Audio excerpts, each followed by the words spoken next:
আসসালামু আলাইকুম। মেডিকেল শিক্ষার্থীদের জন্য খুবই খুশির একটা খবর, সেটা হচ্ছে যে কোটার শূন্য আসনগুলো পূরণ করা হচ্ছে মেধা তালিকা থেকে।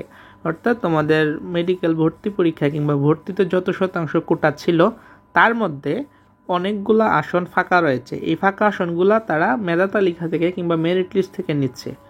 সো এই বিষয়ে আজকে আমি তোমাদেরকে আপডেট জানাবো এবং বিষয়টা কি সেই নিয়ে বিস্তারিত আলোচনা করবো। অনুরোধ থাকবে ভিডিওটি না টেনে পুরোটা দেখার জন্য। যদি মেডিকেল পুরো একজন শিক্ষার্থী হয়ে থাকে কিংবা পরবর্তী মেডিকেল নিয়ে চিন্তাভাবনা থাকে, দেশে সরকারি বেসরকারি মেডিকেল কলেজ 24-25 শিক্ষাবর্ষের ভর্তি পরীক্ষায় কোটার আসন শূন্য থাকলে তা মেধা তালিকা থেকে পূরণ করা হচ্ছে। অর্থাৎ সুজা হিসাব যে তোমার কোটার আসন যদি ফাঁকা থাকে, খালি থাকে, সেখানে তোমার মেধা তালিকা থেকে স্টুডেন্টস তারা ভর্তি নিচ্ছে। ইতিমধ্যে প্রথম দফার মাইগ্রেশন এবং অপেক্ষমান তালিকা প্রকাশ করা হয়েছে। 173 জনের এ তালিকা থেকে গত বৃহস্পতিবার ভর্তি শুরু হয়েছে, যা 12 মার্চ পর্যন্ত চলবে। অর্থাৎ তোমাদের মেডিকেল ভর্তি পরীক্ষা ভর্তি পরীক্ষা না, ভর্তি 12 মার্চ পর্যন্ত চলমান থাকবে। 8 মার্চ এক শিক্ষা অধিদপ্তরের শীর্ষ এক কর্মকর্তা বলেন, কোটার যে সভাসন শূন্য ছিল সেগুলো মেধা তালিকা থেকে পূরণ করা হচ্ছে। ইতিমধ্যে মাইগ্রেশন ও অপেক্ষমান তালিকা থেকে ভর্তি শুরু হয়েছে। যাচাইয়ে পাওয়া প্রকৃত মুক্তিযুদ্ধ সন্তানদের আসন খালি রেখে বাকিগুলো পূরণ করা হচ্ছে। অর্থাৎ রিয়াল যারা মুক্তিযোদ্ধার সন্তান পরিবারের, তাদেরকে জাস্ট নেওয়া হচ্ছে, তাছাড়া সবাইকে বাতিল করা হচ্ছে। প্রথম দফার মাইগ্রেশন এবং অপেক্ষমান তালিকা প্রকাশ করার কথা জানানো হয়। গত 19 জানুয়ারি মেডিকেলের ফলাফল প্রকাশ করার পর শিক্ষার্থীরা কম নম্বর পেয়ে মুক্তিযোদ্ধা কোটায় ভর্তির সুযোগ পাওয়া নিয়ে ব্যাপক সমালোচনা শুরু হয়।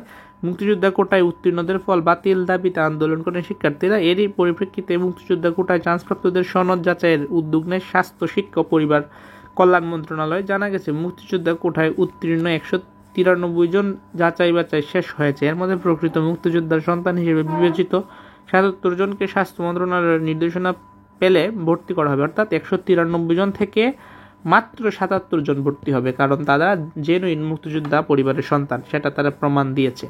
বাকি যে সংখ্যক সিট থাকবে এগুলা তোমাদের থেকেই, চান্সপ্রাপ্তদের থেকেই মেধা তালিকা থেকে নেওয়া হবে। মুক্তিযোদ্ধা কোটায় উত্তীর্ণ 193 জনের মধ্যে 158 জন সনদ দিয়েছিলেন। এর মধ্যে 77 জন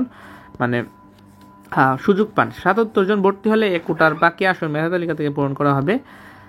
আজ 8 মার্চ একজন কর্মকর্তা বলেন যে মন্ত্রণালয়ের নির্দেশনা অনুযায়ী মুক্তিযোদ্ধা কোটায় উত্তীর্ণদের যাচাই বাছাই শেষ হয়েছে। এর মধ্যে যারা প্রকৃত মুক্তিযোদ্ধার সন্তান তারা সরকারি মেডিকেল কলেজে ভর্তির সুযোগ পেতে পারেন। মন্ত্রণালয়ের নির্দেশনা পেলে পরবর্তীতে ভর্তি করা হবে। অর্থাৎ এখনও তাদেরকে ভর্তি করা হয় নাই, মন্ত্রণালয়ের আদেশ আসার পর তারা ভর্তি হবে। তবে তাদেরকে তারা যে রিয়েল মুক্তিযোদ্ধার সন্তান সেটা প্রমাণ হয়েছে। তারা বলতে এখানে 77 জনকে আমি বুঝাচ্ছি। 193 জনের মধ্যে 77 জনকে, আর বাকি যে সিটগুলো রয়েছে তুমি যদি মাইনাস করো 193 থেকে 77, যত আসবে ততগুলো সিট মেধা তালিকা থেকে নেওয়া হবে। সো এখানেই বলছে যে 5380 জন পরীক্ষার্থী 37টি মেডিকেল জন নির্বাচিত হন। এর মধ্যে এতজন কোটায়, এতজন পশ্চাৎপদ জাতিগোষ্ঠী করে প্রথমে নির্বাচিত হয়েছিলেন। এবছর এমবিবিএস ভর্তি পরীক্ষায় পাশ করেছেন 60,095 জন শিক্ষার্থী। পাশের হার 45.62।